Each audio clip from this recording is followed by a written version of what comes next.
Hey there, everybody. This is Blast338 coming at you live this beautiful Monday evening. And of course, I have Mr. Faust with me to talk D&D. How you doing, Mr. Faust? Oh, I'm doing great, Blast. How you been? Oh, looking forward to today, that's for sure. So tonight we're combining two classes. The Ranger and the Paladin.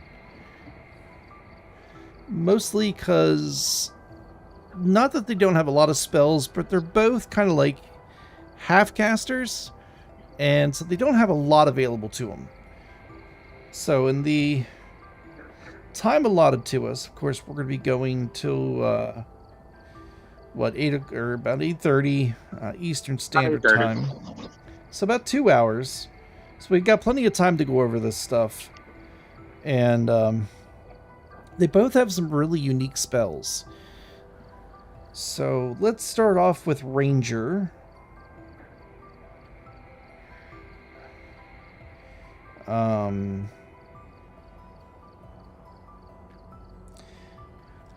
do have to say that the Ranger surprised me when we talked about the class. I guess that's been almost a month ago.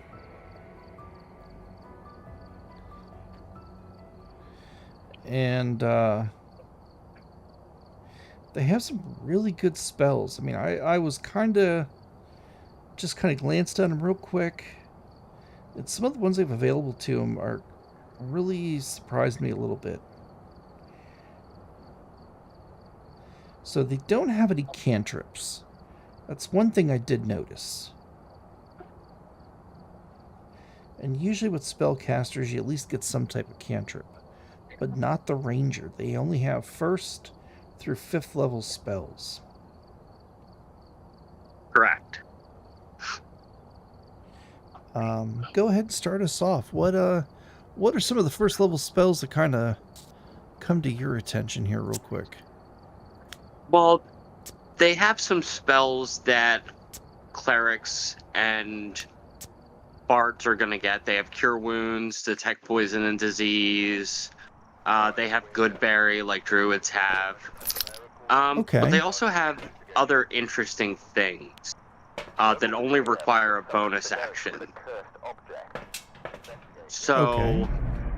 there's an ability called Zephyr Strike. It's a bonus action. For the duration, it's concentration up to 1 minute. Your movement doesn't provoke opportunity attacks. Well, that can come in handy. And once before the spell ends, you can give yourself advantage on one weapon attack roll on your turn. That attack deals an extra 1d8 force damage on a hit. Whether you hit or miss, your walking speed increases by 30 feet until the end of that turn. Oh, wow. So you are dealing an extra d8.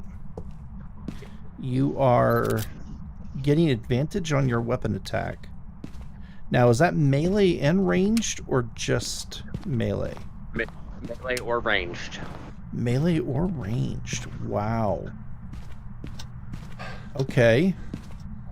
An extra d8 of force, so it's kind of difficult to find a creature out there that's got resistance or let alone immunity to whatchamacallit, force damage. So that's going to land some points. Yeah, force damage is one of the rarer damage types in 5th edition. Right. It's always good when you can deal force. Alright, so you said this is a concentration spell, 1 minute. So 10 rounds.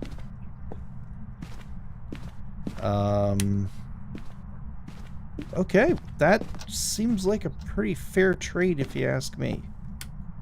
Oh, absolutely. I will gladly give up a concentration spot. It's only a bonus action to cast. That makes it even better. Kind of makes you wonder if there's anything else they have that's really good. So yeah, that's. Now I did notice they have like Entangle. Detect poison and disease. They have Searing Smite. That kind of surprised me. They have a... Go ahead. Yeah, no, it's Searing Smite's a great spell. Kind of share that with the Paladin. You deal extra fire damage. And it's not an insignificant amount either. It's a D6 fire. It can be upcast.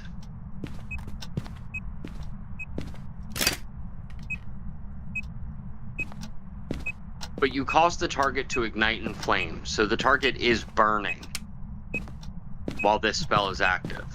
Right. And this is melee only, of course. Right. Which, I mean, they're a D8 for hit points. So they're made to be in combat a little bit there. They are, absolutely. Oh, we can't forget about Hunter's Mark. Oh, that's right. Yeah, that's like one of their key, like, abilities. Go ahead and talk about that. Sure. I'll just go ahead and read the description, because it sums it up pretty well. You choose a creature you can see within range and mystically mark it as your quarry. Until the spell ends, you deal an extra 1d6 damage to the target whenever you hit it with a weapon attack. And you have advantage on any wisdom perception or wisdom survival check you make to find it. If the target drops to 0 hit points before the spell ends, you can use a bonus action on a subsequent turn of yours to mark a new creature. Alright, so not a bad thing. No, it's an extra 1d6 damage. You kill that creature, you can choose another one. But it's up to 1 hour, so if the creature gets away, you could roll survival checks with advantage to find it. Right, well, don't you automatically know where they're at as long as they're on the same plane of existence? No, you don't. Oh, okay, that must be another ability I was thinking of. Yeah, I forget which spell or ability does that.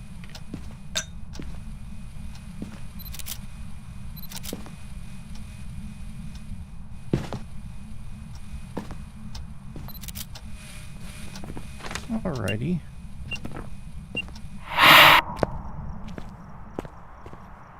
So let's see here. Snare, we talked about that one before. Alarm. Alarm's a good spell for a ranger. So if you set up a perimeter and if anybody breaches it, it kind of just lets you know that, hey, there's somebody mucking about in your campsite.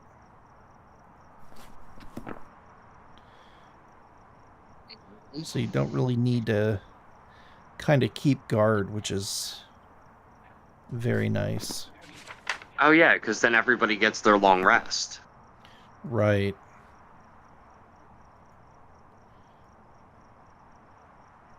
Now, once you start getting into higher levels and, you know, you're doing, whatchamacallit, tiny hut and things like that. Okay. You know, but still, it's a lower level, it's a first level spell.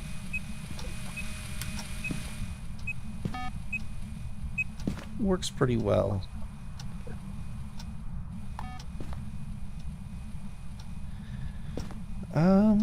But yeah, I mean, we talked about pretty much all the other spells that are available to them.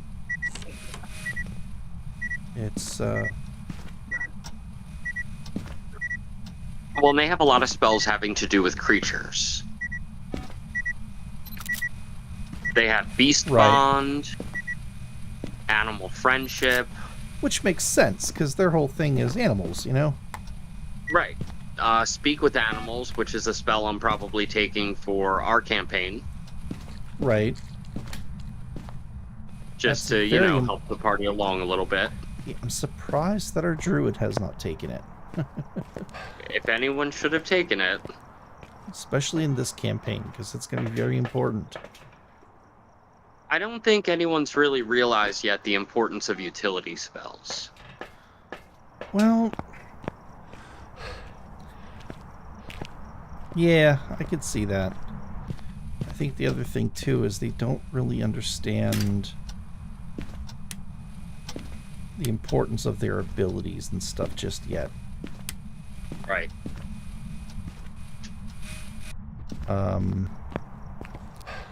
You know, this isn't like our normal campaign that we're playing where... how can I... Well, you know what I'm saying. Yeah. This campaign is a campaign that requires you to use everything at your disposal to succeed. Exactly. And I mean everything at your disposal. All of your abilities, all of your spells, everything should have a purpose. Right. Yeah, this is it's going to turn into a survival campaign. Probably fairly quickly. Would be my assumption. I'd agree with that. I like... Well, I don't want to get too far off track. There's a lot of things that I really like about this campaign that are going a lot better than I thought they would. So I've been very impressed with the role play. everybody's doing such an excellent job. They really are. Very much so. And I think they're starting to understand more of the need for the stealth checks, the need for the insights, for perception, things of that nature. You know, because I can't, like, every time say, roll a perception check. You know, there's stuff happening around them that they don't realize, that they don't know is happening. They're constantly being spied on, and I'm constantly rolling stealth checks. And if somebody would be like, you know what, I'm going to take a few minutes here just to kind of look around to see if I see anything. Okay, roll a perception check. You probably would see something. But because your guys' passive perception, I mean, the highest person's a 15. I think that's you. Yeah. And it's not like the rats have a massive bonus. I've been kind of giving them like a +3 to their stealth. I was going to say a +3 is reasonable for a rat. Yeah, exactly. And it's not like they're not even really trying to hide from you guys. They're more trying to hide from everybody else. Like, they've been trying to get your attention. Right, they've even been dancing. Exactly. Like, hey, check it out. I got some moves. But yeah, no, it's I can't wait to talk about it once everything's done and over. I got to start writing a memoir so we don't forget. But all right, well, let's go ahead and move on to level 2 spells. So they have some really great stuff. They have Aid, Air Bubble. That's one that I'm not really familiar with.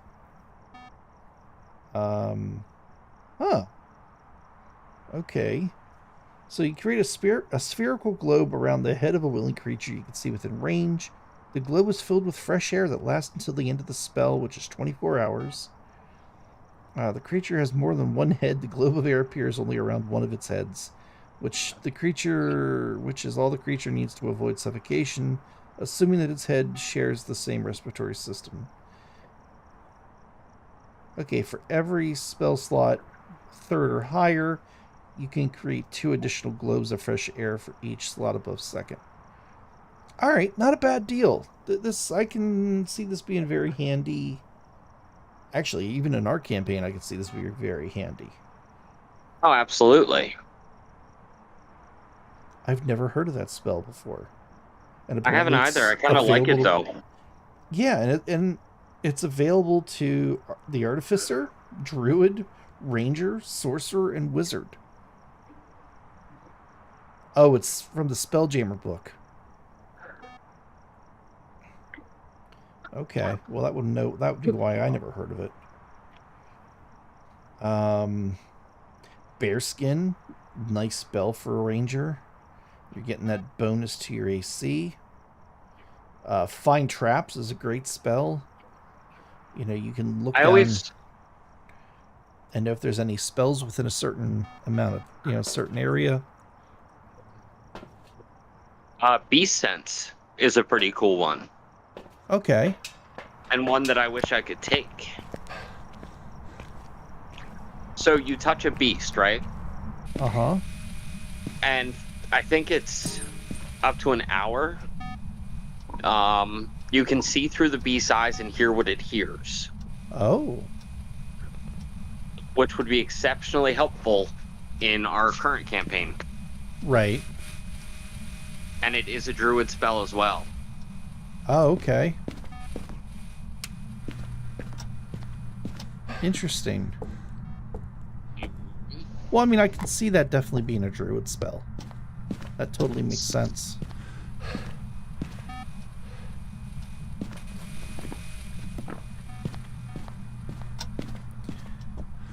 Ensnaring Strike is pretty cool. It's also a bonus action. Okay. Go ahead and tell us about it a little bit. Sure. So, the next time you hit a creature with a weapon attack, it can be any weapon attack, ranged or melee. Mm-hmm.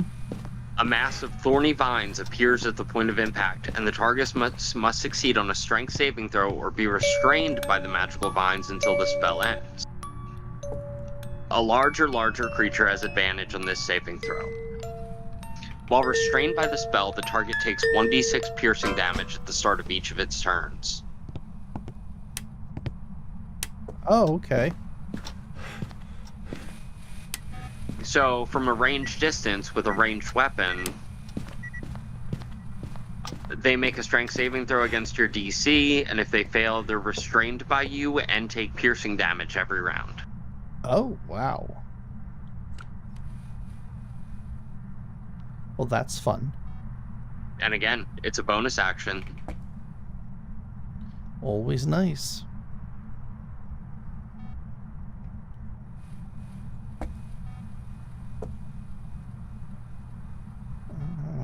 Okay. They have Summon Beast. So always having little friends to fight with is a good thing. Hello.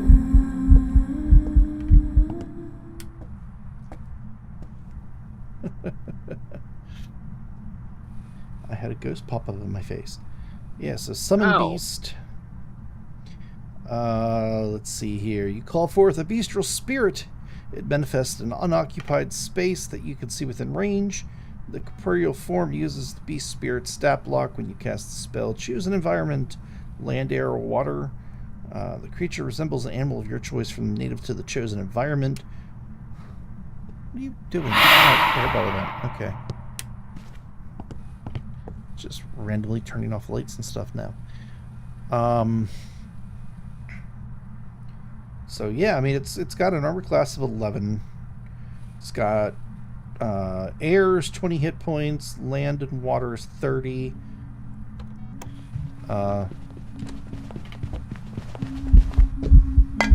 So it's got some good skills.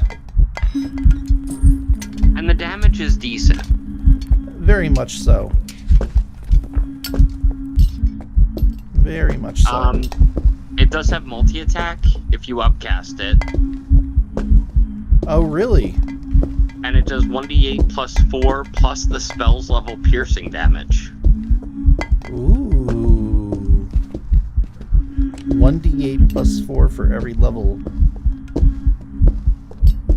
So you cast that as a 9th level spell, and that thing can really do some damage.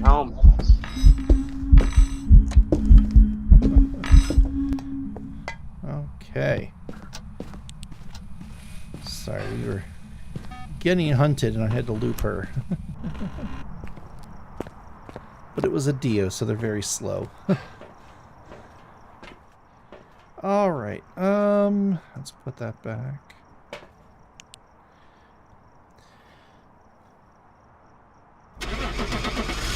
So yeah, I mean they got some good spells. like I said, some of these really kind of surprised me.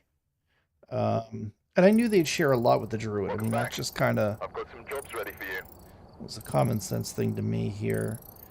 We talked a cauldron of arrows. They get more arrows, if I remember correctly.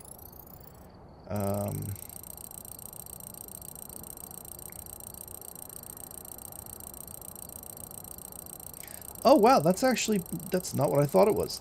Okay, so duration is 8 hours, range is 5 feet, casting time is an action. You plant 4 pieces of non-magical ammunition, arrows or crossbow bolts, in the ground within range and lay magic upon them to protect an area. Until the spell ends, whether a creature other than you comes within 30 feet of the ammunition for the first time on a turn or ends its turn there, 1 piece of ammunition flies up to strike it.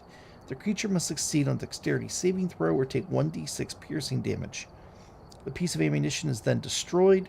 The spell ends when no ammunition remains. When you cast the spell, you can designate any creature you choose, and the spell ignores them.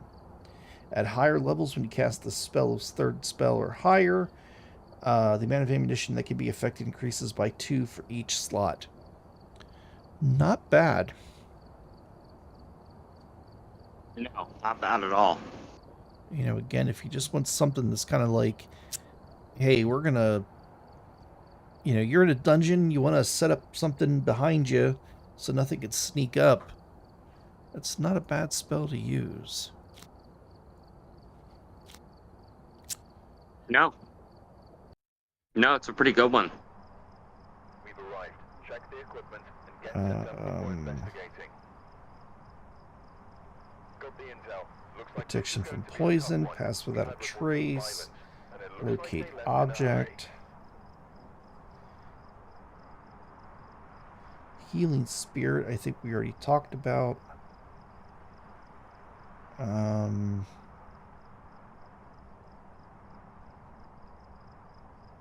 Yeah, so they have a lot of good stuff here. Let's go to 3rd level. Unless there's any 2nd level spells you want to talk about. Their 3rd level spells are outstanding, so let's jump into those. Alright, go ahead. Alright, so I'd like to talk about Conjure Barrage. Ooh. You've used this one is where before. the range. Yes. Yep. You throw I can a hear you. I'm gonna weapon. Yep. I'm sorry. I can hear you. I'm gonna be back in like 30 seconds. So you throw a non-magical weapon or fire a piece of non-magical ammunition into the air to create a cone of identical weapons that shoot forward and then disappear. I want you to understand how big this range is, because it's rare to see an ability affect such a large area. Each creature in a 60-foot cone must succeed on a dexterity saving throw. A creature takes 3d8 damage on a failed save, or half as much on a successful one. The damage type is the same as that of the weapon or ammunition used as a component. So a 60-foot cone is absolutely massive. More detrimental distance-wise than even a meteor swarm.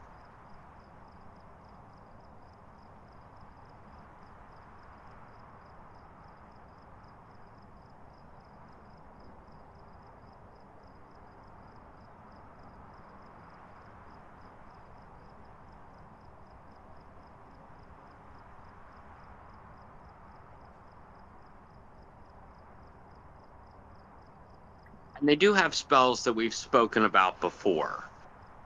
Wind Wall, Water Walk, Water Breathing, all self-explanatory.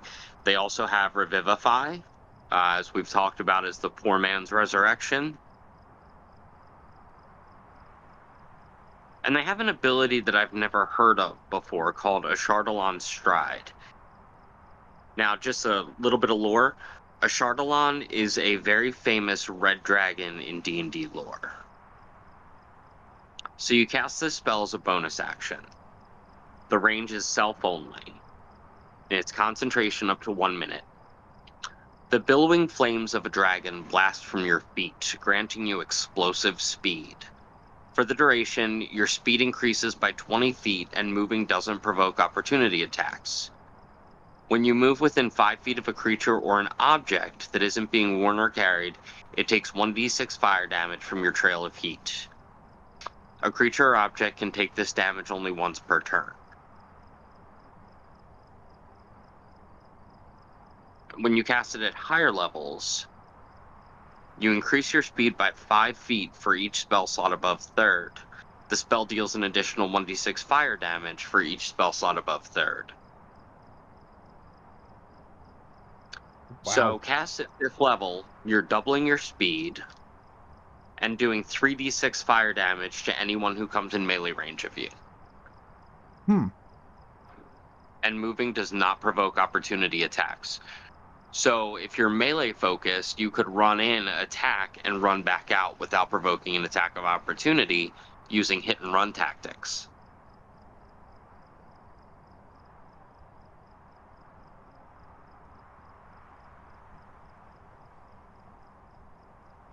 Wow, well, dealing extra fire damage. While dealing extra fire damage.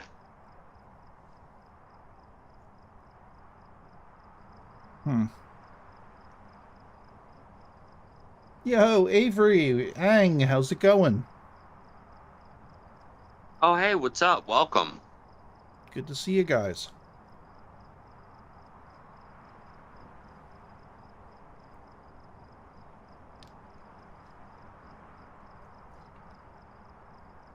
Sorry, I got home from work a little bit late and didn't really get a chance to eat anything before I started setting up. No worry. So, oh, all right, that's a really good spell. Who's that all available to? Is it just the Ranger or? No. Artificer, Ranger, Sorcerer, and Wizard. Okay. Huh. Sorcerer and Wizard. But Druids do not have it. Interesting. Yeah, they have Conjure Animals, Daylight, Lightning Arrow, Meld into Stone, Non-Detection, Protection from Energy, Speak with Plants. That's an underrated spell. It can be. And again, all the spells are kind of, I don't want to say niche, but there's definitely ways to use things that aren't really intended for that. But again, most of that goes down to the DM. Right. So, let's see here. Yeah, speak with plants. Immune to... Oh, excuse me. You imbue plants with 30 feet of you with limited sentience and animation, giving them the ability to communicate with you and follow your simple commands. You question plants about events in the spell's area within the past day, gaining information about creatures that have passed, weather, and other circumstances. You can also turn difficult terrain caused by plant growth, such as thickets and undergrowth, into ordinary terrain that lasts for the duration, or you can turn ordinary terrain where plants and to difficult terrain that lasts for the duration, and it's 10 minutes. So that's good. Plants may perform other tasks on your behalf at the DM discretion. The spell doesn't enable plants to uproot themselves and move about, but they can freely move branches, tendrils, and stalks. If a plant creature is in the area, you can communicate with it as if you share a common language, but you gain no magic ability to influence it. The spell can cause the plants to create an entangle spell to release restrained creatures. That's actually kind of cool. I like that. Yeah, like I said, kind of underrated. It's one of those spells that at a glance you'll just move over. But it's pretty cool. Yeah, one thing here too they have is summon Fae. I love this spell.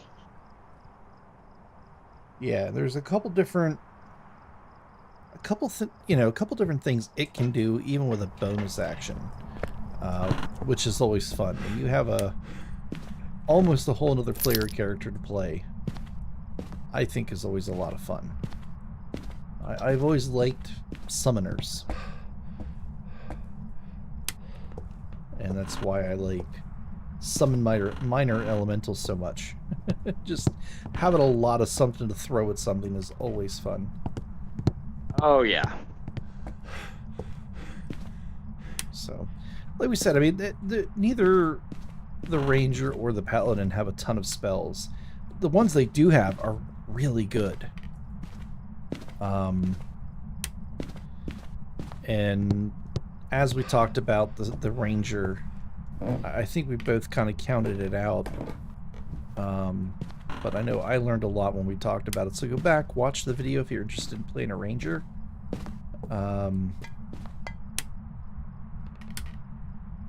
But we are up to, what, 4th level spells now, and they drop out at 5th. That's correct. So let's move up, unless there's any other 3rd level spells you wanted to talk about. No, I think the other ones we've touched on before, water breathing, water walk, wind wall, these are all self-explanatory spells. Okay. Oh, here's one that's I don't recognize. Conjure wooden beans. Looks like a lot like conjure animals. Do you want to talk about that a little bit? Oh, you summon... Sure. Woodland beings are not creatures. They're not monstrosities. They are fae. Okay. So you summon fae creatures that appear in unoccupied spaces that you can see within range, which is 60 feet. Okay. And you choose one of the following options for what appears. 1 fae creature of challenge rating 2 or lower. 2 fae creatures of challenge rating 1 or lower. 4 fae creatures of challenge rating half or lower. Or 8 fae creatures of challenge rating quarter or lower. Huh. A summoned creature disappears when it drops to 0 hit points or when the spell ends. The summoned creatures are friendly to you and your companions. Roll initiative for the summoned creatures as a group, which have their own turns. They obey any verbal commands that you issue to them. No action required by you. Oh. That's always nice. Yeah, What's really cool about this is you could summon 8 pixies that all have the polymorph spell. That's a little scary.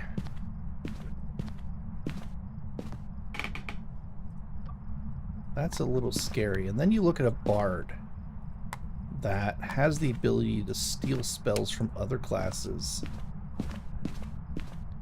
And they can easily take this spell.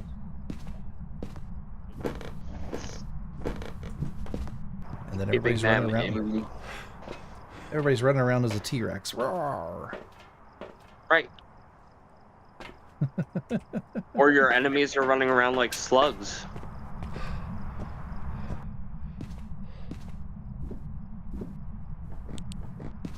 Or the gnome that won't stop acting like a deranged child is running around like a slug. Wait, did I just say that? Oh, jeez. You know what, though? Arrow really played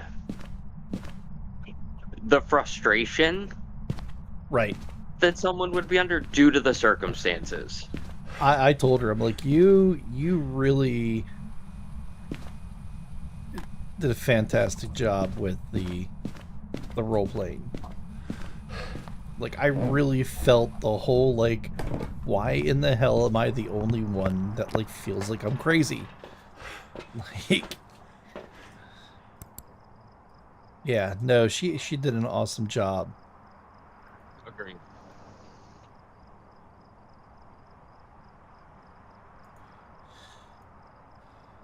But yeah, no, that's yeah, they can cast polymorph, turn the whole party into something, or try to turn the bad guy into something, and then they can Yep. just go and hide. It's not even a major thing for them. Nope, they have invisibility. And yeah, that's a little crazy.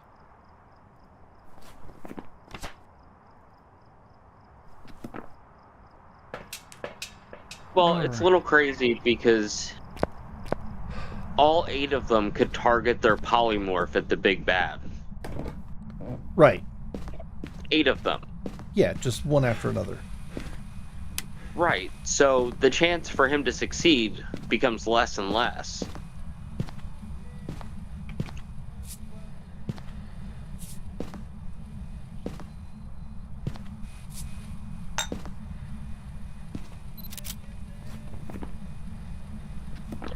But another good spell they have at this level is Summon Elemental. Okay. Summon Elemental is kind of like Summon Fae from 3rd level. You get a stat block for the creature. You can choose Earth, Air, or Water.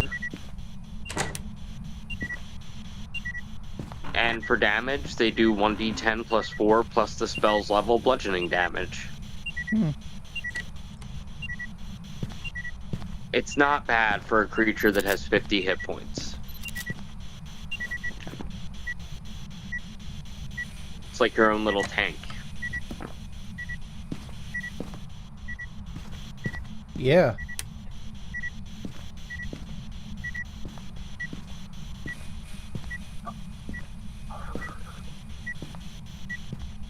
And of course, the Earth Elementals also have a burrow speed. That is way OP. Oh yeah. Absolutely OP.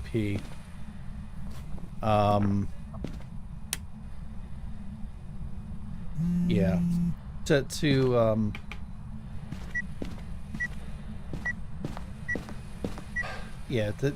just be able to burrow into the ground, you can't be hit. Absolutely insane.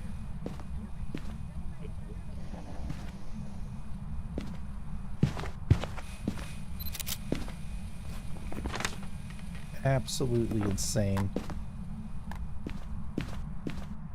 They also have Conjure Elemental, which is a really good spell, like you just mentioned.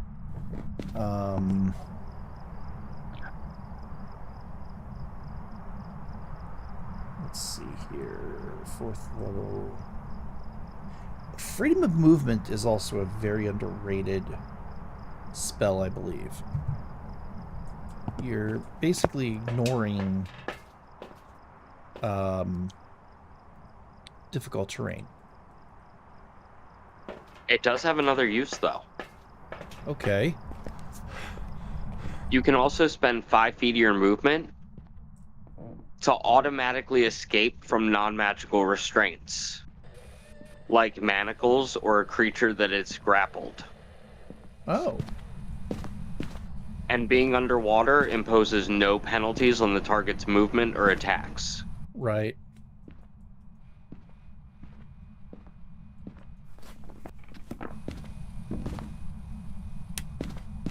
All right, so yeah, I mean, I know I gave you a ring of freedom of movement. I was kind of surprised nobody else played any of the games. Oh, I'm gonna go back and play some more. Definitely, they're there. We got some great prizes. Yeah, I forgot what the prize was for the intelligence game. Yeah, you're gonna need that for certain parts. I had a feeling.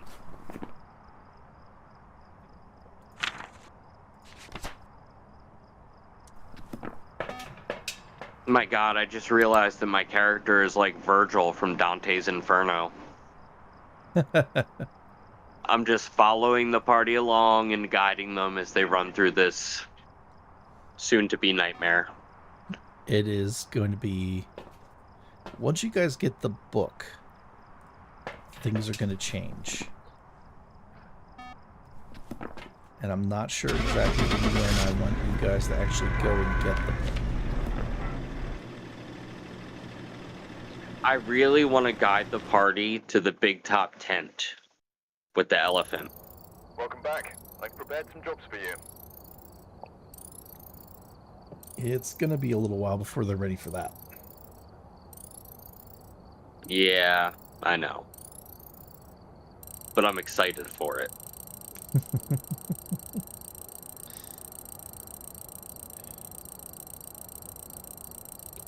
Yeah, no, it's going to be... It's fun. And... Yeah. Oh, I don't want to give away too much in case little ears are listening. I was thinking the same thing.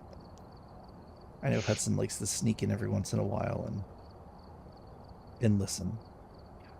Let's see here. Grasping Vine. Guardian of Nature. Another Deogen. Craziness. So let's see here. It's a bonus action to cast, range self, concentration up to a minute. A nature spirit answers your call and transforms you into a powerful guardian. This transformation lasts until the spell ends. You choose one of the following forms to assume: Primal Beast or Great Tree. So with Primal Beast, fur covers your body, your facial features become feral, and you begin the following benefits. Your walking speed increases by 10. You gain dark vision with a range of 120 feet. You make strength check based on attack rolls with advantage. Your melee weapon attacks deal an extra 1d6 force damage on a hit. Okay, not bad. No, it's not bad at all. Great Tree, your skin appears barky. Leaves sprout from your hair and you gain the following benefits. You gain 10 temporary hit points. For a 4th level spell for a half-caster, yeah, okay. You make concentration saving throws with advantage. Okay, that's a good thing. They have a lot of concentration spells. Without the Warcaster feat, that is huge.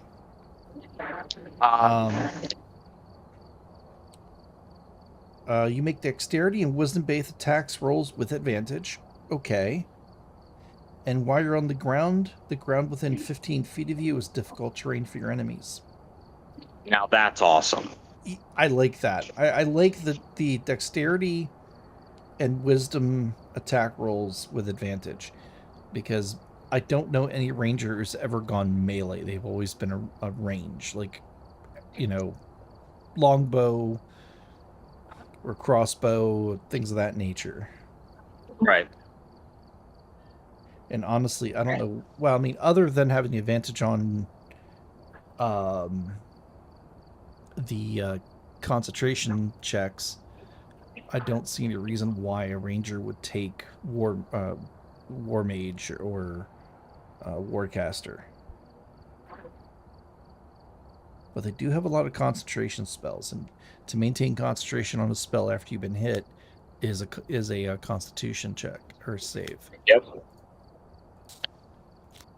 So, no, that's great. I like this spell, and it's only available to the druid and the ranger.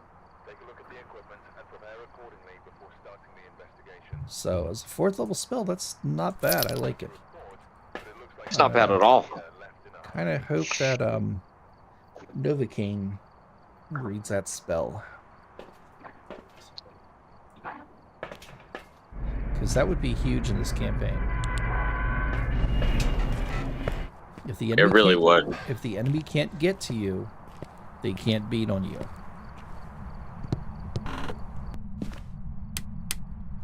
Alright, so now I think we're down to the nitty-gritty. We're down to the 5th level spells. Yes, we are. Okay. Go ahead and start us off.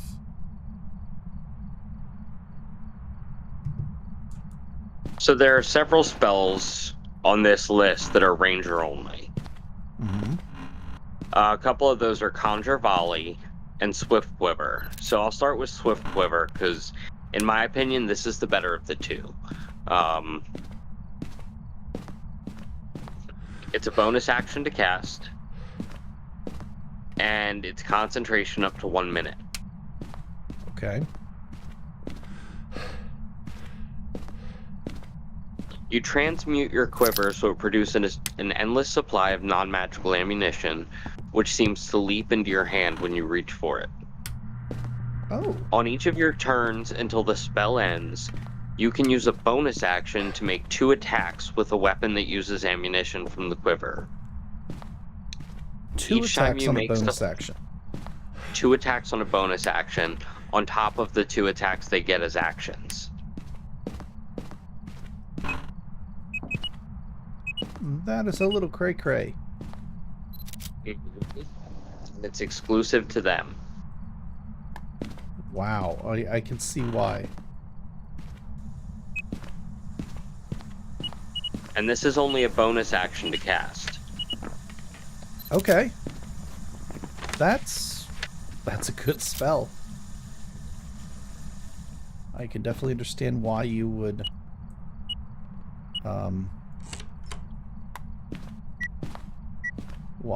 take that. I mean, especially if you're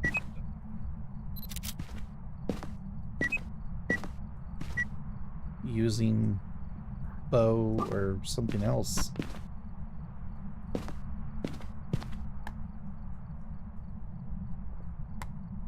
Okay.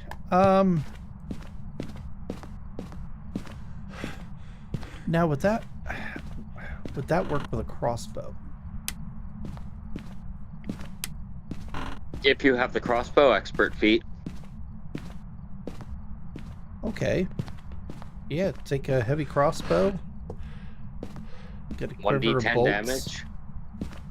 Yeah, you're making 2 additional attacks as bonus actions. Not bad. Not bad at all. That's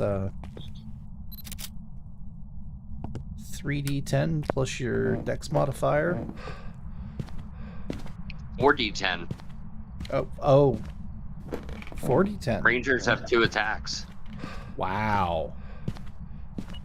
Alright. Yeah, no, my luck, if I did that, I would roll 1s on all of those. I can hit, but when I go to roll damage. Yeah, it always makes me think of Elin now.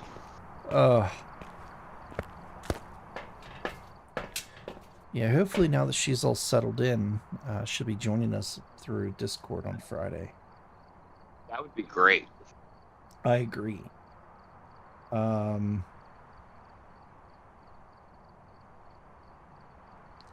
Let's see here.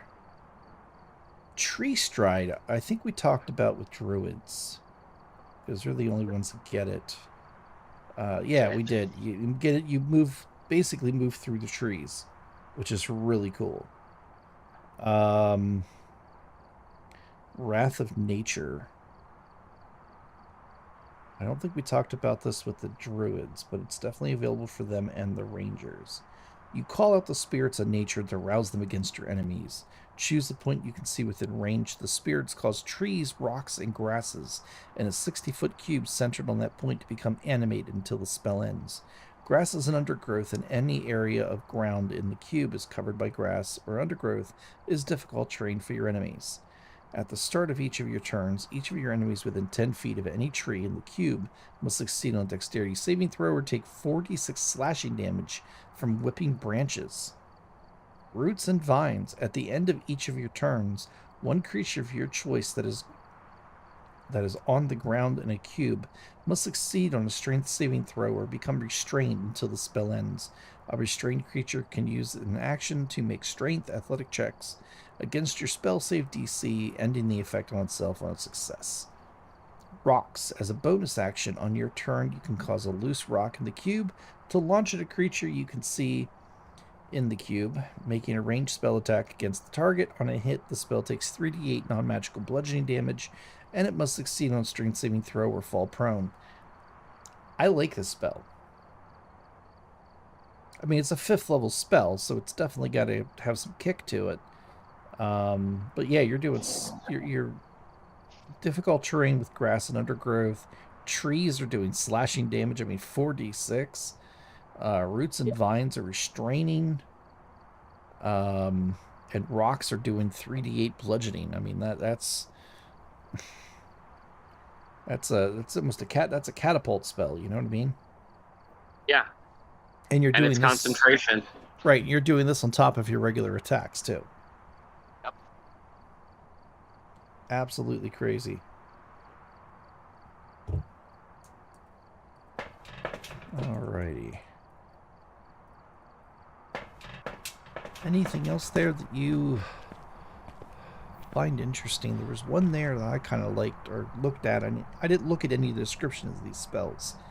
I like Steel Wind Strike. That's just what I was about to say. You stole the words right out of my mouth. Yeah, read that. Tell us about it. This is awesome. You flourish the weapon used in the casting and then vanish to strike like the wind. Choose up to 5 creatures you can see within range. Make a melee spell attack against each target. On a hit, the target takes 6d10 force damage. Wow. You can then teleport to an unoccupied space you can see within 5 feet of one of the targets you hit or missed. So you teleport up to 5 feet. Or 2, I'm sorry. No. 2 within. To an unoccupied space within 5 feet. That is crazy.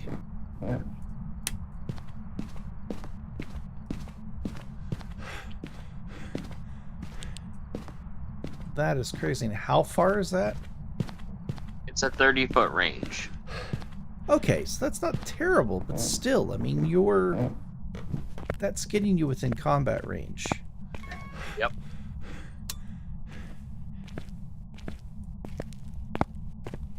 Wow. Not bad. Not bad at all. And wizards also get this spell. Okay.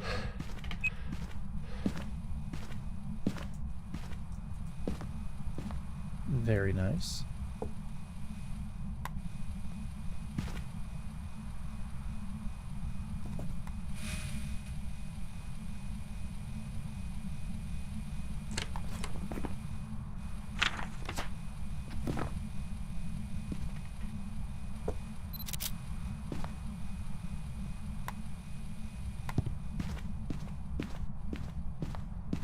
Immune with nature is pretty cool.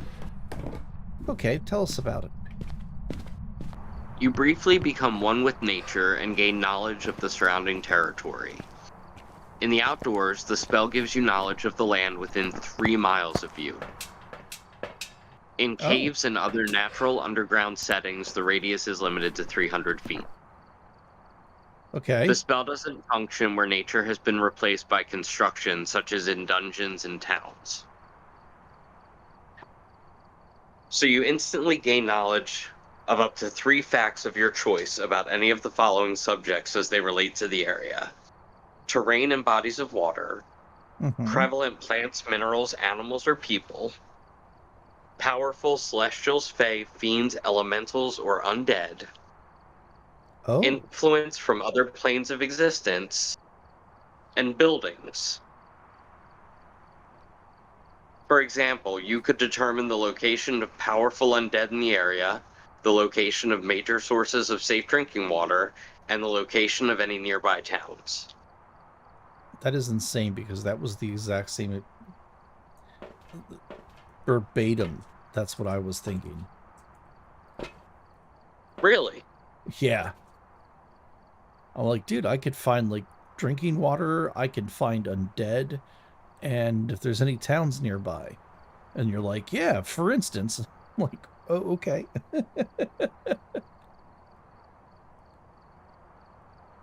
That's funny. Huh. All right. So I think that pretty much wraps up.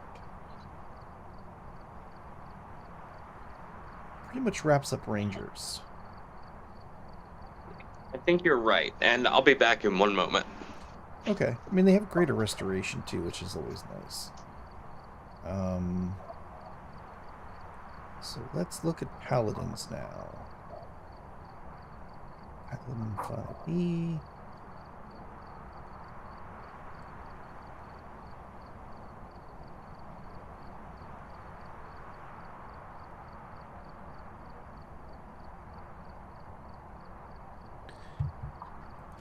Alright, well, let's go do our spirit box test while Mr. Faust is away. Come on, get up the stairs. Let's do this. Oh, I guess we don't have ghost writing.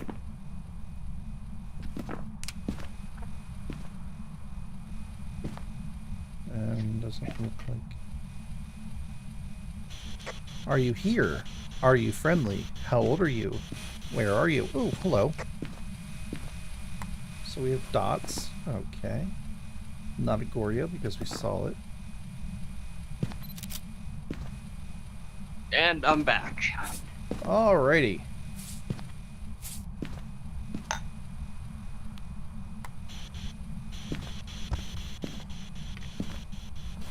Whew.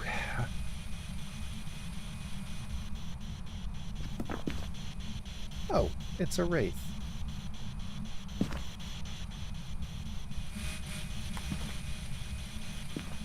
Yeah, it's pretty much gotta be.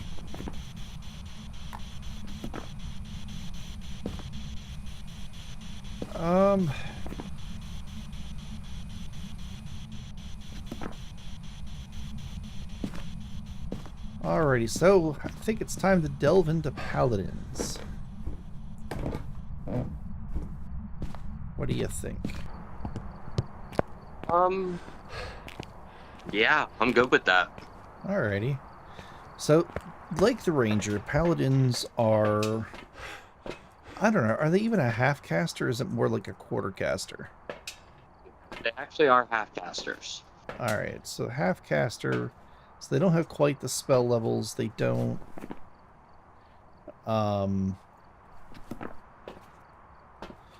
Yeah, they don't get cantrips, they don't have any cantrips, which I think is kind of robbing them. They could, there's a couple there that I think would fit them pretty well.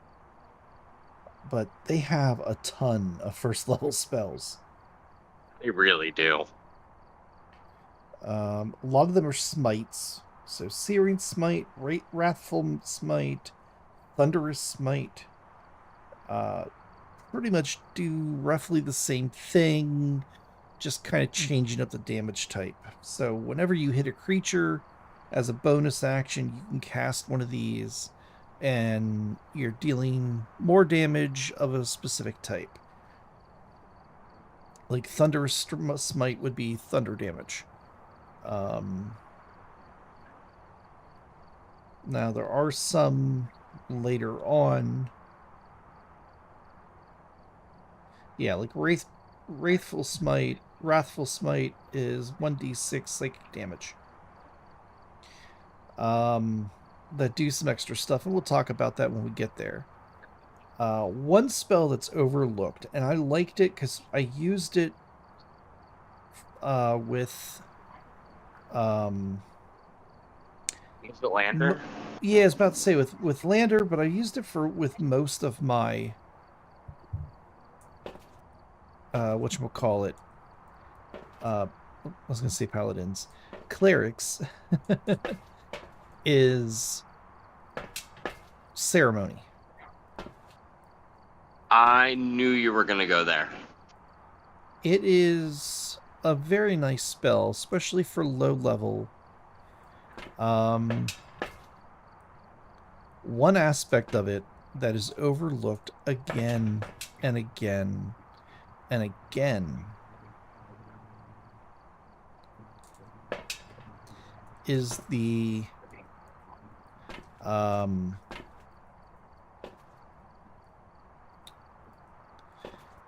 wedding ceremony. The wedding ceremony is almost broken. So with this, it's an hour to cast. It's touch. It's instantaneous. So you perform one of several religious ceremonies when you cast the spell. Choose one of the following ceremonies. The target must be within 10 feet of you throughout the casting. Atonement. You touch one willing creature whose alignment has changed. You make a DC 20 Wisdom Insight check. On a successful check, they restore the target's original alignment. That is huge. That is absolutely huge. And there's no level cap to that either. So you run into a bad guy that once was a good guy, guess what? You can put him back into being a good guy if you can hold him down for an hour. Turn a fallen angel back into an angel. Exactly. Bless water. You touch one vial of water, cause it to become holy water. Would be really effective in our campaign. Coming of age. You touch one humanoid who's a young adult for the next 24 hours. Whenever the target makes an ability check, it can roll a d4 and add that to its ability check. A creature can't benefit from this only once. Dedication. You touch one humanoid who wishes to be dedicated to your god's service. For the next 24 hours, whenever the target makes a saving throw, it can roll a d4, and there you go. Add it to its saving throw. Funeral. You touch one corpse for at least the next 7 days. The target can't become undead by any means short of a wish spell.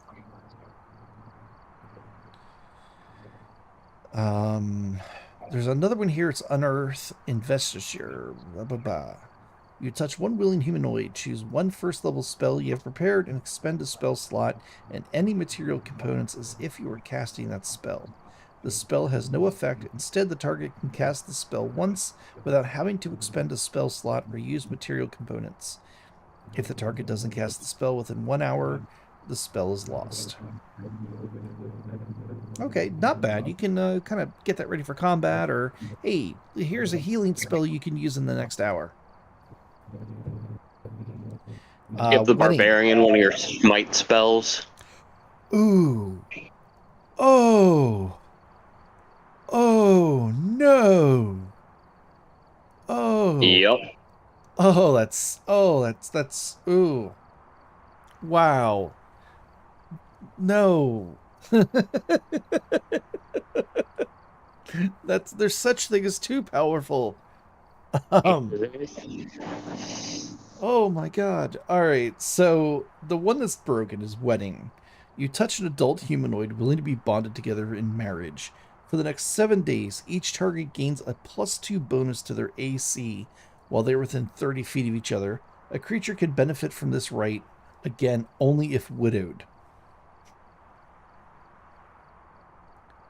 So yeah, basically, you can, if you have 4 members of your party, yourself and 2 other members, you can pretty much everybody gets a +2 to their AC for the next 7 days. That's just plain and simple. And there's really no reason not to do this.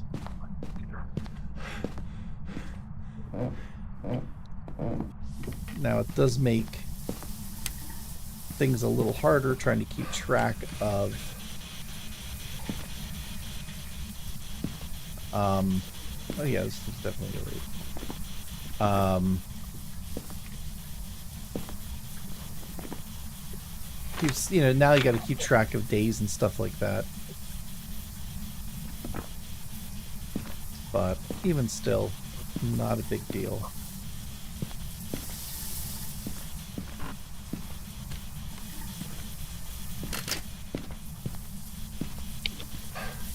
But yeah, that right there for +2 to AC, totally 100% worth it.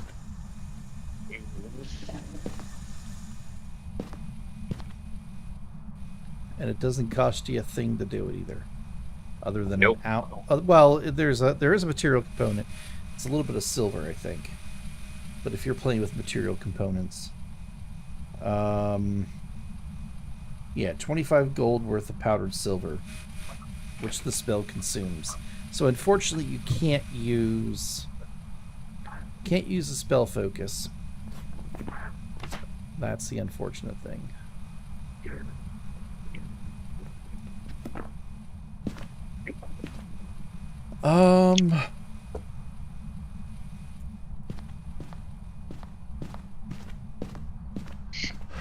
But yeah, no, that's just one of the many first level spells. They actually got more than I thought they did. No wonder Little Pooper was having problems with his paladin.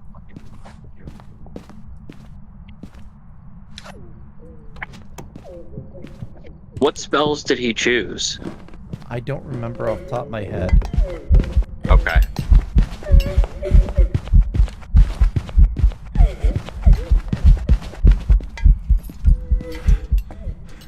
I don't remember off the top of my head. But I didn't think they were bad spells. Like, there wasn't any that I was like, are you sure you want to take that? Because he knows that most of his spell slots are going to be taken up by smites. He knows that. Right. But I'm not trying to. I'm trying to be as little involved with their character creation as I possibly can be. Right.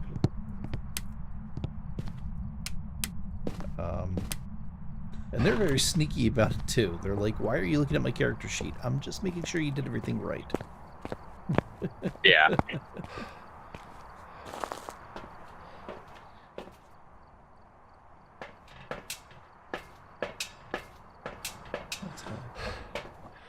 Let's see here. So we talked about ceremony. Maybe we should talk about the smites. Go for it. Do it. Yes. Because paladins are the only class that get these smite abilities. Yes. And they get them all the way through 5th level. And it isn't that they deal different types of damage necessarily, it's the bonus effects that they have. Right.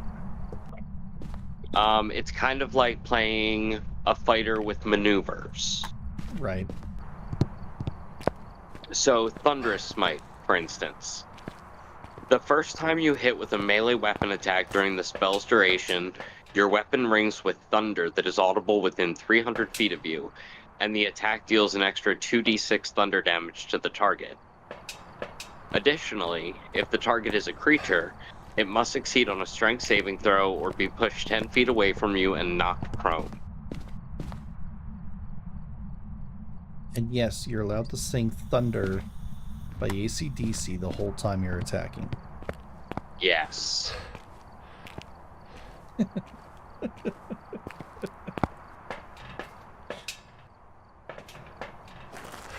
So they're knocked prone with that attack. Push 10 feet away from you. Yep. And push 10 feet. Wow. Okay. And it does an additional 2d6 thunder damage. Oh.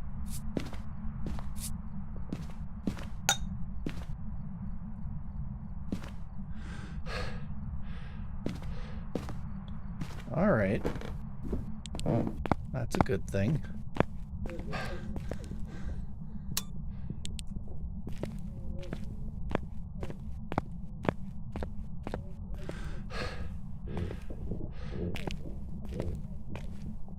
Do you want me to talk about the other ones? Yeah, go for it. Sorry, All right, I'm we'll jump to... being No, you're hunted good. right now. Nice. Next up, we have Searing Smite. Yes. As you can probably guess, this has to do with fire. Okay. The next time you hit a creature with a melee weapon attack during the spell's duration, your weapon flares with white-hot intensity, and the attack deals an extra 1d6 fire to the target and causes the target to ignite in flames. At the start of each of its turns until the spell ends, the target must make a Constitution saving throw. On a failed save, it takes 1d6 fire damage. On a successful save, the spell ends.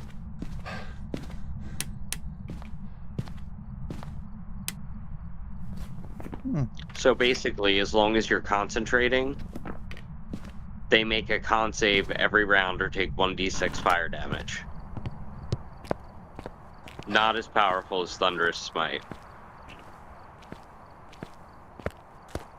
So they have to make a con save, otherwise they take more damage. Yes. That's still pretty good. I mean, it's damage over time. That it is.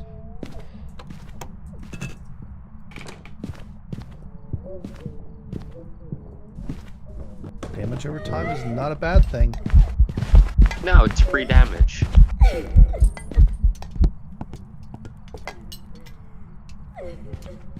Yep. Alright, so we went over Thundering. Searing, and last we have Wrathful Smite. Yes. And that's force damage. Psychic, actually. Oh, Psychic. My apologies. No, it's interesting. I thought it was force also. So the next time you hit with a melee weapon attack during the spell's duration, your attack deals an extra 1d6 psychic damage. Additionally, if the target is a creature, it must make a wisdom saving throw or be frightened of you until the spell ends. As an action, the creature can make a wisdom check against your spell save DC to steal its resolve and end this spell. Okay.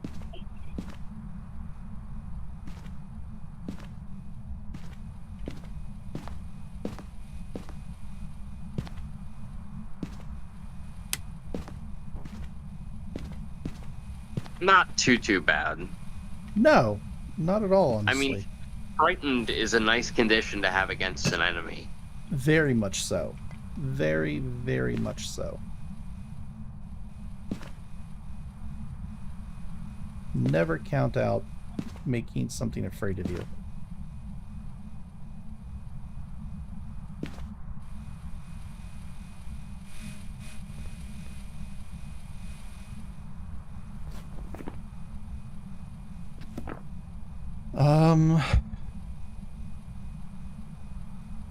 Let's see here. What else do we got going on? Heroism. That's a pretty decent first level spell. Will a creature you touch is immune to bravery. Is immune to being frightened. Gain temporary hit points equal to your spellcasting ability modifier for the start of each of its turns.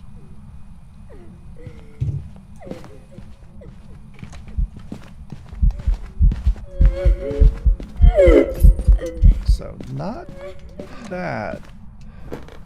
So you're regaining hit points.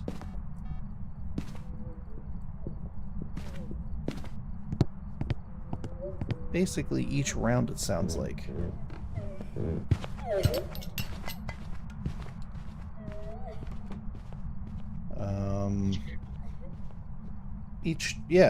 Gains temporary hit points equal to your spellcasting ability modifier at the start of each of its turns.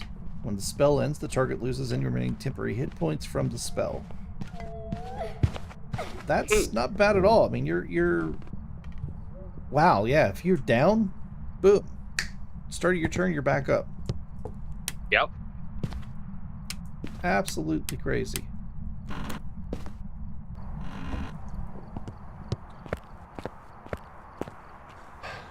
So yeah, Paladin has ways to bring you back on your feet. That's not a bad deal. I like that. And that's... Oh, it is a concentration spell. It's 1 minute. And it's a range of touch. Okay. We've already talked about command.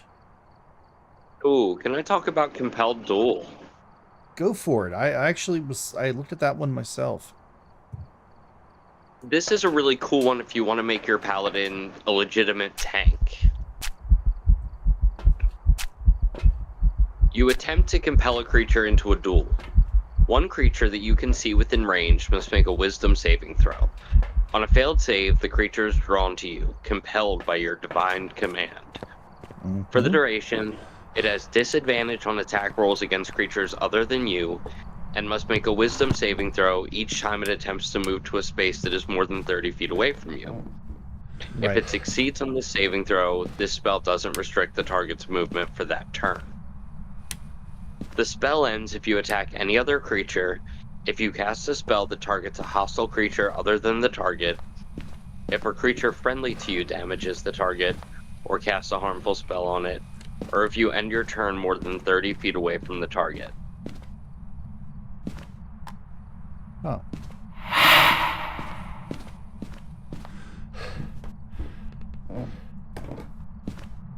I like that. I like that. I do too. A lot. Come here, big boy. You're mine. Exactly.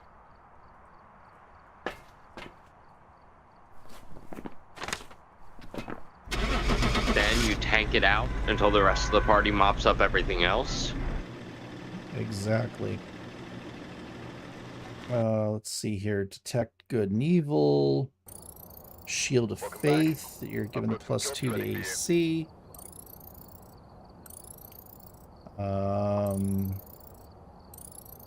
Detect poison and disease. Detect magic is a spell I feel like everyone should take. Very much so, and I wish more classes would have Identify available to them. Agreed.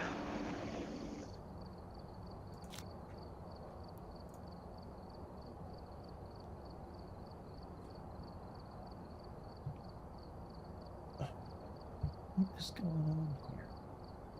Uh-oh. Looks like we're lagging a little bit.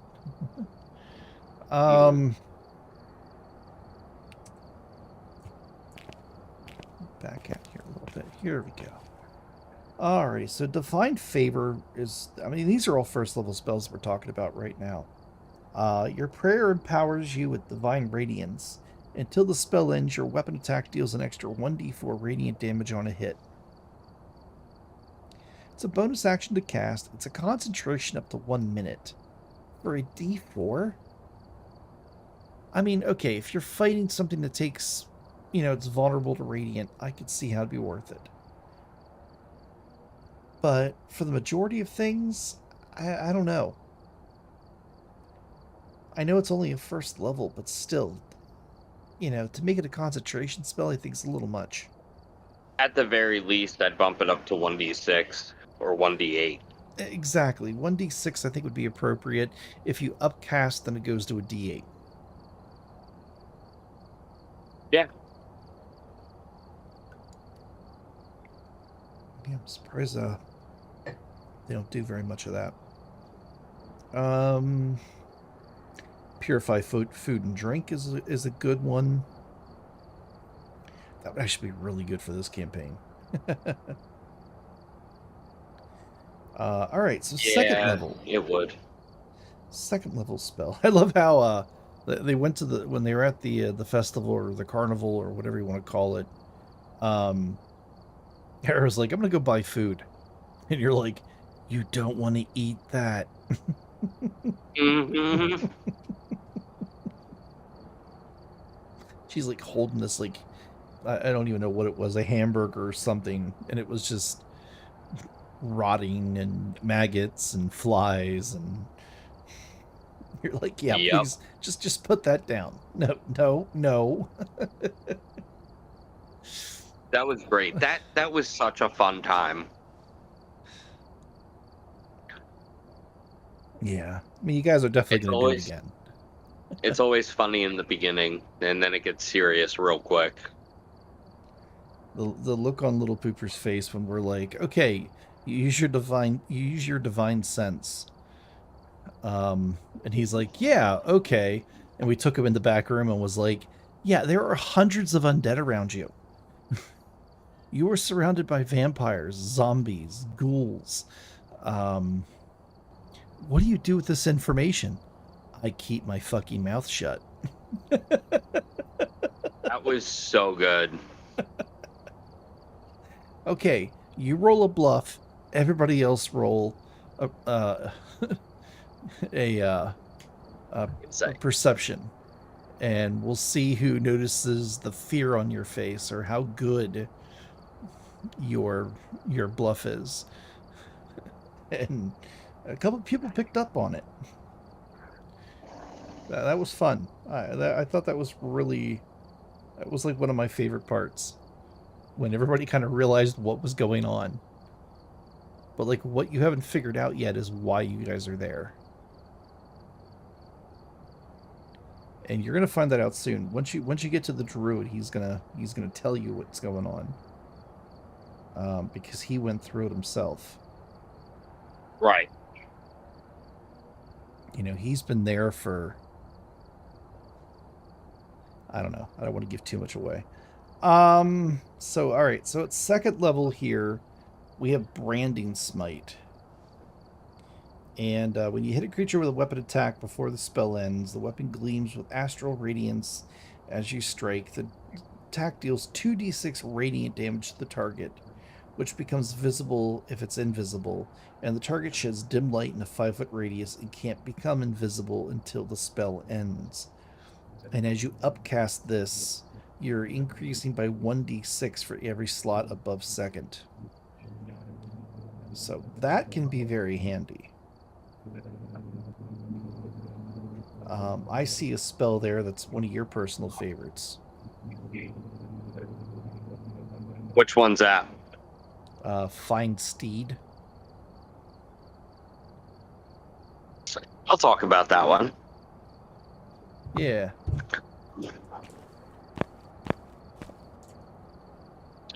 You summon a spirit that assumes the form of an unusually intelligent, strong, and loyal steed, creating a long-lasting bond with it. Appearing in an unoccupied space within range, the steed takes a form that you choose. A warhorse, a pony, a camel, an elk, or a mastiff. Your DM might allow other animals to be summoned as steeds. The steed has the statistics of its chosen form, though it is a celestial, fey, or fiend, your choice, instead of its normal type. Additionally, if your steed has an intelligence of 5 or less, its intelligence becomes 6, and it gains the ability to understand one language of your choice that you speak. Your steed serves you as a mount, both in combat and out, and you have an instinctive bond with it that allows you to fight as a seamless unit. While mounted on your steed, you can make any spell you cast that targets only you also target your steed. When the steed drops to 0 hit points, it disappears, leaving behind no physical form. You can also dismiss your steed at any time as an action, causing it to disappear. In either case, casting this spell again summons the same steed, restored to its hit point maximum. While your steed is within 1 mile of you, you can communicate with each other telepathically. You can't have more than one steed bonded by this spell at a time. As an action, you can release the steed from its bond at any time, causing it to disappear. Okay. So you summon a horse, and it basically gives you the mounted combat feat.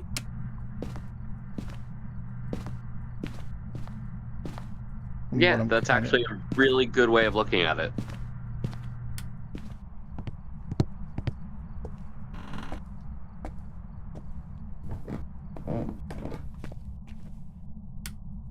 Huh.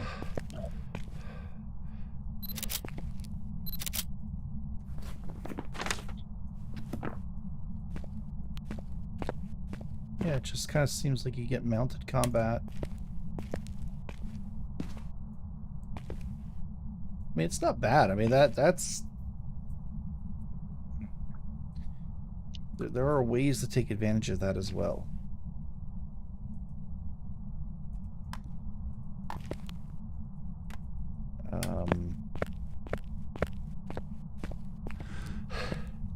And having a steed available to you is always a good thing.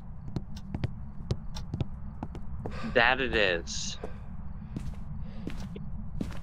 And it lasts until it drops to 0 hit points. Okay.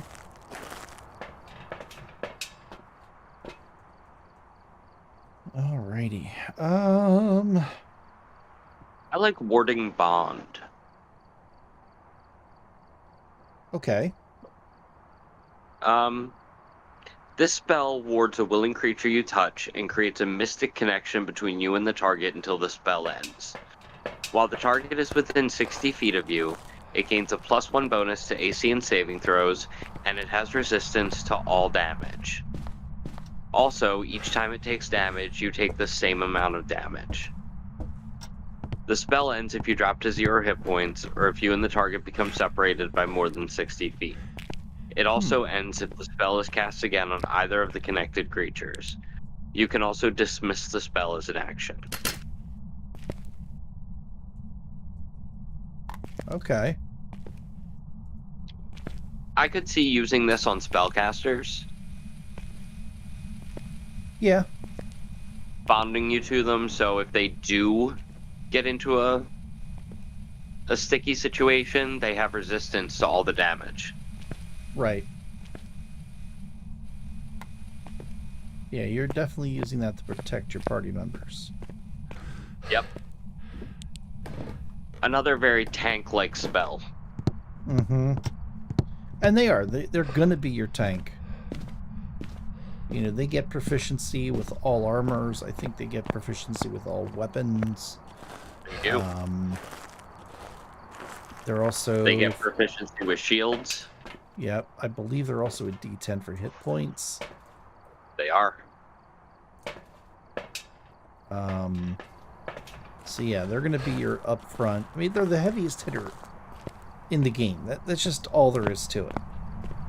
There is no heavier hitter than a paladin, unless you're combining them with like a. The only thing I could think of would be College of Swords.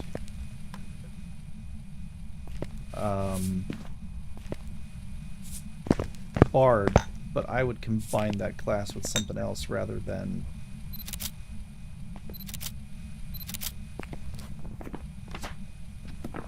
whatchamacallit.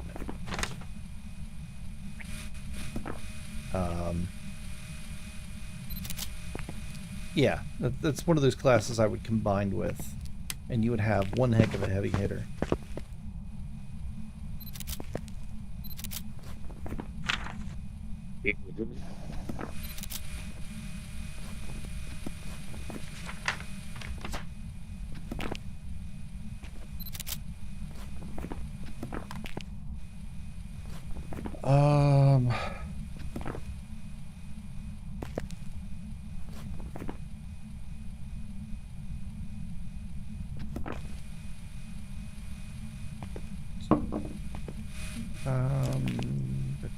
Sorry, give me 1 second here.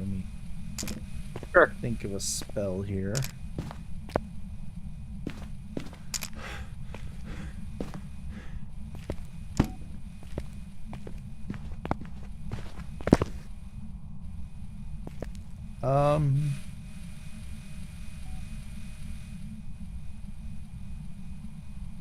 Magic weapon is always good. Touch a non-magical weapon till the spell ends. The weapon becomes magic, +1 bonus to attack rolls of damage. And as you increase your to 4th level or higher, bonus increases to +2. When you use the spell slot at 6th level or higher, it increases the +3. Not a bad spell. Giving yourself a magical weapon. I mean, this is a 2nd level transmutation. With a half caster, you're getting these around that 4th or 5th level. Yep. Lesser restoration, we talked about that already. Locate object. Zone of Truth. I like this one. Zone of Truth is such a I was going to call it infamous, but it's such a famous spell. I was really surprised that they didn't put it into the D&D movie. That could have gone either way. That could have been incredibly serious or overwhelmingly hilarious.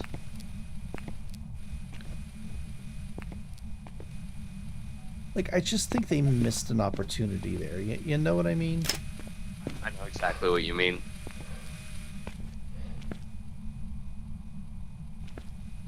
I mean, they had a lot of, like, really great spells and stuff. Don't get me wrong.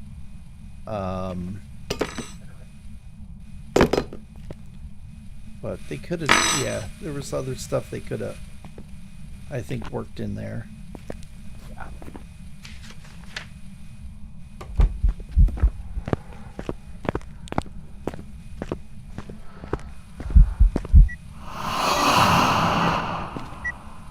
Oh. Okay. Thought that was a hunt. All right.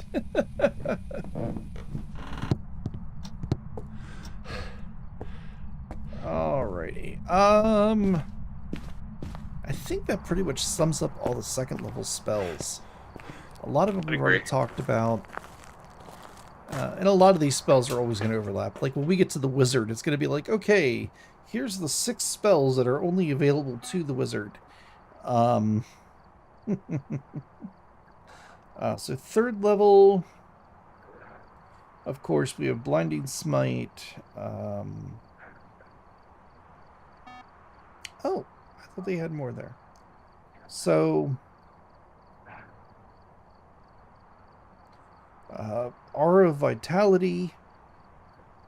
It's an evocation. Concentration up to 1 minute. Healing energy radiates from you in an aura within 30-foot radius. Until the spell ends, the aura moves with you, centered on you. You can use a bonus action to cause 1 creature in the aura, including you, to regain 2d6 hit points. I like that. The paladins have a lot of auras. Well, they do. They have the aura at 6th level that adds your charisma modifier to all your saving throws. Mm-hmm. They have an aura that protects against poison and disease. And then you add aura vitality to it, and wherever you are, all your allies are benefiting from it. Yep.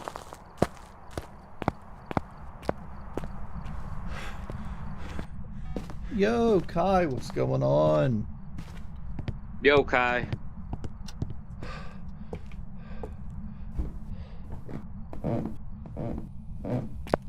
Sorry, guys. I don't know what is going on with the stream tonight. It just...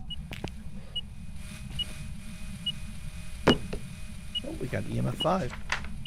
It is a myling, that's what I thought. Okay.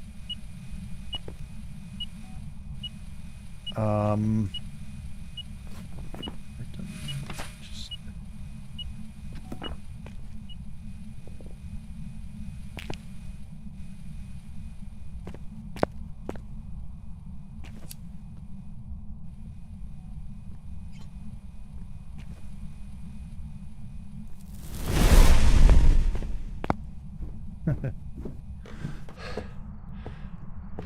So, yeah, we've been kind of lagging tonight. I don't know what's going on.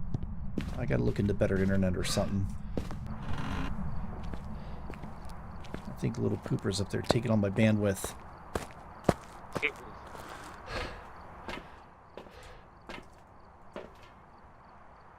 Okay, now that we're safely back out the truck, let's see here. We got Crusader's Mantle. Yeah, this is one I didn't know about. Holy power radiates from you in an aura within 30-foot radius, awakening boldness in friendly creatures. Until the spell ends, the aura moves with you, centered on you. While the aura, each non-hostile creature in the aura, including you, deals an extra 1d4 radiant damage when it hits. It's nice. But again, I think it's willfully unpowered. Well, no, that's actually not true. Considering it's everybody who's non-hostile will deal 1d4 radiant damage. Yeah, 30-foot radius. That's a 30-foot radius. So even your, hits with a weapon attack. Okay. So, still, your archers, that's a weapon attack, right? Yep. It's not a melee attack. Your barbarians, your fighters, yourself. So, okay. Yeah, not bad. It's concentration. One action to cast, range of self, obviously. Definitely worth it. It sounds to me like the paladin could really benefit from that warcaster feat. I agree. We talked about daylight. We've talked about the spell magic. Revivify. Mm-hmm.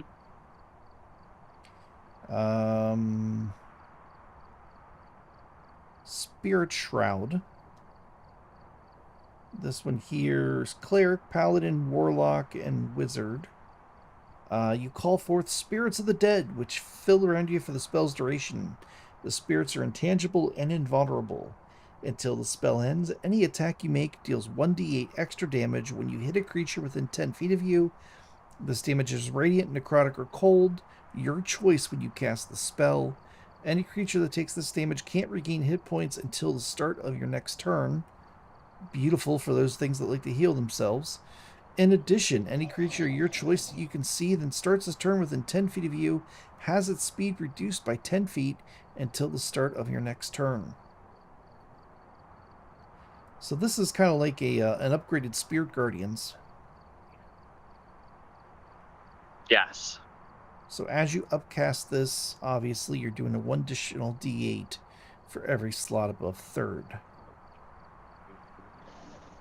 Okay.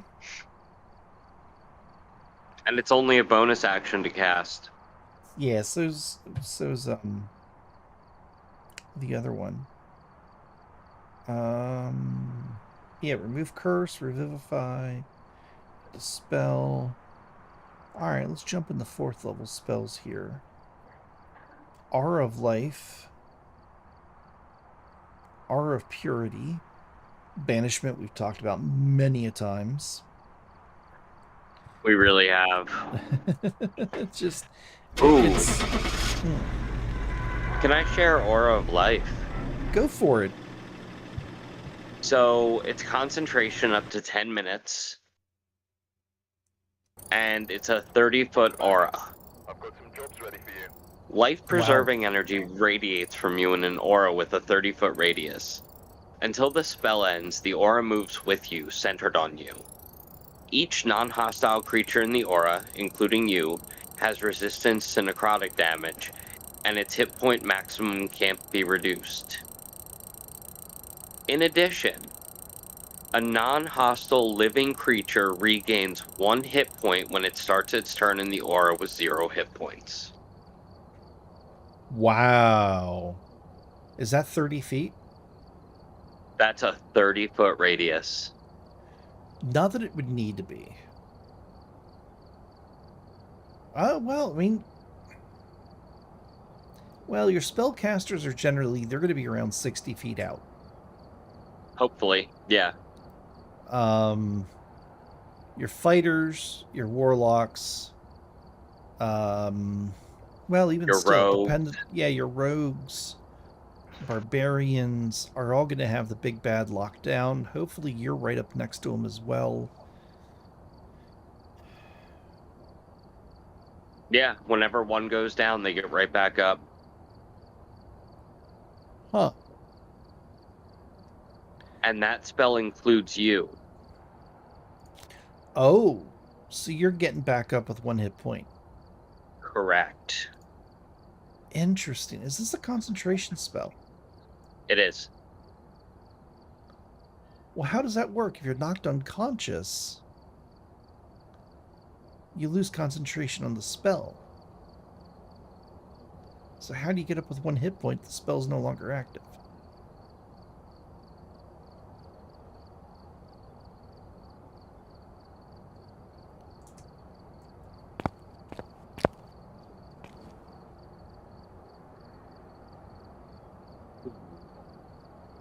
Hey, Duck McGoo, what's going on? How's it hanging?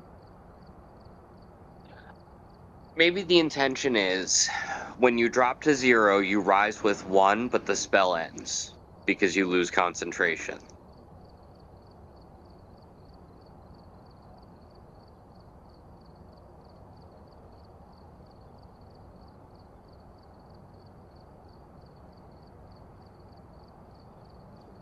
That's how I'd word it, anyway. Wow, that's for 10 minutes. Mm-hmm. Wow, can you imagine a combat going for a full 10 minutes? No, I really couldn't. What would that even look like? That would look like about 5 or 6 sessions. I mean, you're talking, what? 10 rounds is a minute. So that'd be, what, 100 rounds? How is anything or anyone still standing after that? Unless it's I one don't of think it's those... possible. Unless it's one of those, I can't hit you, you can't hit me. So we're just kind of sitting here and hopefully we roll a critical. You know? Yeah. Oh, staggering smite. So the next time you hit a creature with a melee weapon attack, your weapon pierces both body and mind. The attack deals an extra 4d6 psychic damage to the target, and the target must make a wisdom saving throw. On a failed save, it has disadvantage on attack rolls and ability checks, and can't take reactions until the end of its next turn. Its next turn.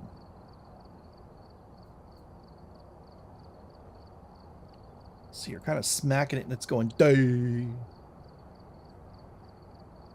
But that's a lot of damage, especially for psychic. And then, of course, you have Death Ward, Find Greater Steed, and Locate Creature.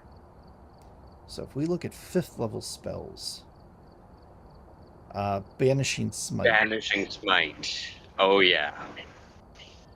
Yep. Do you want to hurt something and also banish it? Well, have I got a spell for you? So, next time you hit a creature with a weapon attack before the spell ends, your weapon crackles with force, and the attack deals an extra 5d10 force damage to the target. That is an insane amount of damage. I mean, that's This is why I feel like a lot of people that play Paladins should be utilizing these smites instead of the 2d8, 3d8, 4d8 smites. Well, you can stack those on top of this, can't you? No, I don't think you can. Is it a bonus action to use a smite?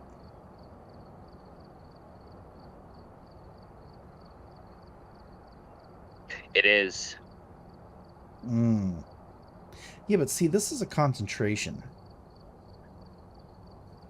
Yeah. So even with, like, let's go back to 3rd level with Blinding Smite. Okay, so we're doing 3d8 radiant damage to the target's concentration for 1 minute. So yeah, that first time you cast this, okay, you're not going to be able to use your normal smite, or your vanilla smite, as we want to probably call it. But after that, But yeah, you could can totally on subsequent stack. rounds. Right. So you can throw out, you can use a 2nd level spell slot for your vanilla smite, and then do an additional 3d8 radiant damage on top of that. Exactly. That's kind of crazy. These smite spells are definitely worth it. Mm-hmm. Yeah, so they have, for 5th level spells, now again, they're only going up to 5th level, so you're getting these, around that 17, 18, 19, spell slot Everyone else is getting 9th level spells. You're now just getting 5th. But what they're getting, I mean, you get Banishment Smite, boom. It's a banishment spell when you hit somebody. And you're dealing all that extra force damage. Circle of Power. Divine Energy radiates from you, distorting and diffusing magical energy within 30 feet of you until the spell ends. The sphere moves with you, centered on you, for the duration. Each friendly creature in the area, including you, has advantage on saving throws against spells and other magical effects. Additionally, when an affected creature succeeds on a saving throw made against a spell or magical effect that allows it to make a saving throw to take only half damage, and instead takes no damage if it succeeds on the saving throw. That's a great way to protect your allies. So if somebody casts a fireball spell, they make the save, 0 damage. Raise Dead. That you return a dead creature to the touch of life, providing that it has been dead for no longer than 10 days. The creature's soul is both willing and at liberty to rejoin the body. The creature returns to life with 1 hit point. It also neutralizes any poison, cures any non-magical diseases that affect the creature at the time it died. The spell doesn't, however, remove magical diseases, curses, or similar effects if these aren't first removed prior to the casting. The spell, they take effect when the creature returns to life. The spell can't return an undead creature to life. The spell closes all mortal wounds, but doesn't restore missing body parts. If the creature is lacking body parts or organs integral for its survival, its head for instance, the spell automatically fails. Coming back from the dead is an ordeal. The target takes a -4 penalty to all attack rolls, saving throws, and ability checks each time the target finishes a long rest. The penalty is reduced by 1 until it disappears. So if you got that one party member that just croaked, you're completely out of spell slots, so you can't use Revivify. You know, the cleric's going, what do you want me to do? I don't have any healing spells. And the bard's off playing his lute or seducing the dragon. Well, you have up to 10 days to bring that party member back, seeing that the rogue doesn't steal its heart or livers or kidneys. Or the Warforged in your case. It was purely scientific. I know. Oh, look at that. There's a creature laying there. I'm going to dissect it. What is this thing? Oh, wow. What's that? That's cool. Oh, that's right. I'm in the middle of a pub.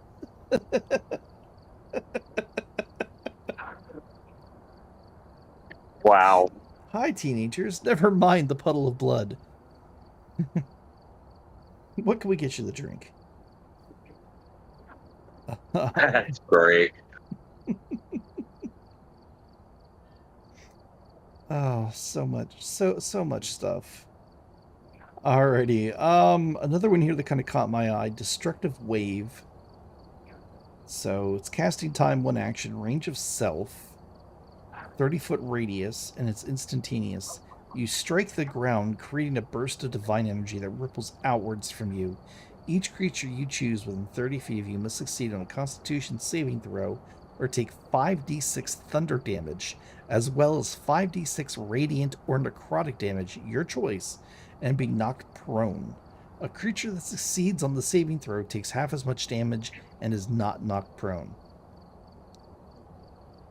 So you're taking 10d6 at most, 5d6 at least. Yep. And there's a good chance you're going to be knocked prone. Yeah. And it's thunder and your choice of radiant necrotic. So Depending on who you're fighting, yeah. Well, thunder damage is really good because, again, that's one of those, you don't find many creatures that are resistant or immune to it.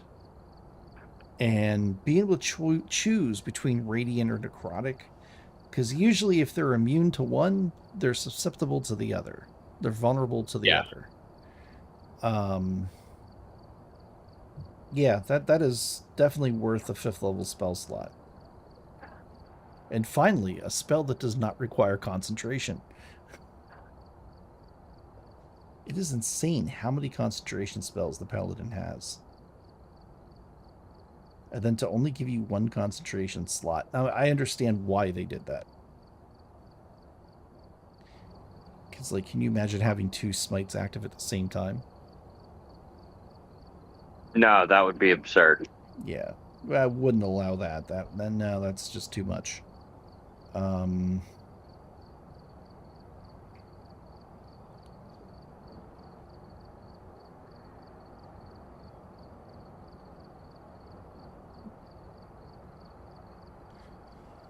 But yeah, that's Paladins and Rangers. Their spell list.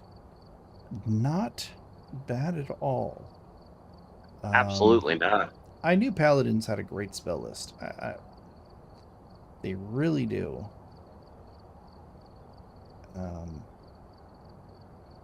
Again, I think the Rangers surprised me a little bit. I really think they surprised me just a little bit there. They have some great utility with some of the spells they have.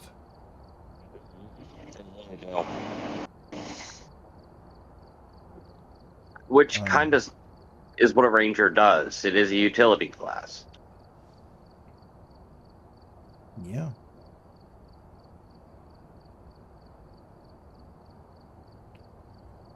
Alrighty.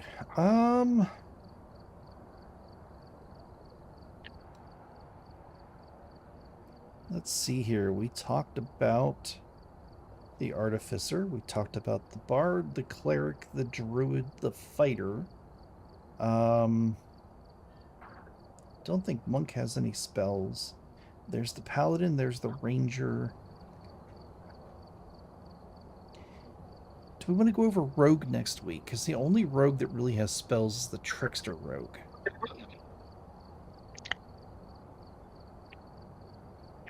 Yeah, I think we should do that. Okay. Well, I'll tell you what. Let's combine Sorcerer and Rogue then. We'll do that next week. That sounds good. Because Rogue it's a very short list. They don't get a lot of spells. Now, they do twist some of the spells they have a little bit, and I think we've already talked about it with, like, the, I was going to say Bigsby hand. That's not right. Mage hand. Right. But then again, sorcerers have so much to go over. They have a ton of spells, and being able to use meta magic and stuff like that with them, it's absolutely insane. So I guess we just want to call it here for tonight. It's I'm okay with that. Just about 8:25. You got to get going in about 5 minutes anyway, so. Yes, sir. Well, thank you for joining us, Mr. Faust. I always had fun with these. Hopefully you did too. Absolutely. Alrighty. Well, if you want to say your goodbyes and any parting words of wisdom. The usual. Honestly, if you guys liked it, give it a like. Talk to your friends about it. We're having a blast doing this. I know it's all comprehensive D&D stuff, but it's kind of like teaching other people how to play, and that's pretty cool. So keep listening, and I'll see you next week. Alrighty. Thank you, Mr. Faust. We will see you next week. You have a wonderful time. Enjoy your vacation on Friday.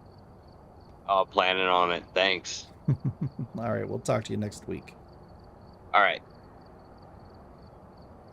Alrighty, everybody. That was Mr. Faust, and that was Talking D&D. We had some great matches in our Phasmo. We didn't die. Absolutely amazing. We had 2 Dios in a row.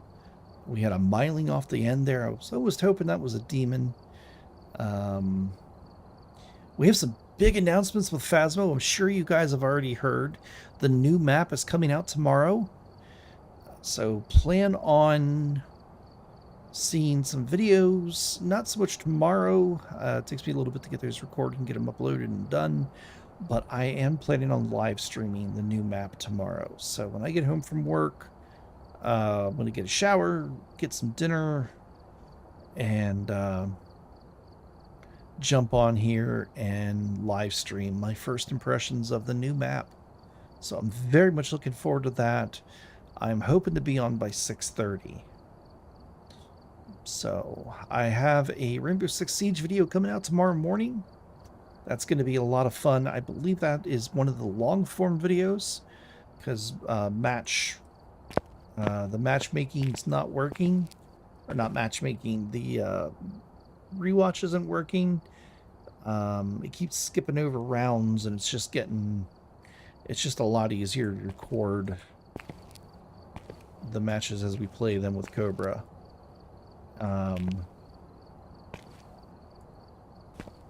But yeah, that's pretty much. I mean, we got a little bit of change in the inventory coming tomorrow as well. They're making the tier 1 ultra, or tier 2, the tier 1 ultraviolet. So we are going to actually go ahead right now. Oh, we already own all of those. And they also redid the thermometer.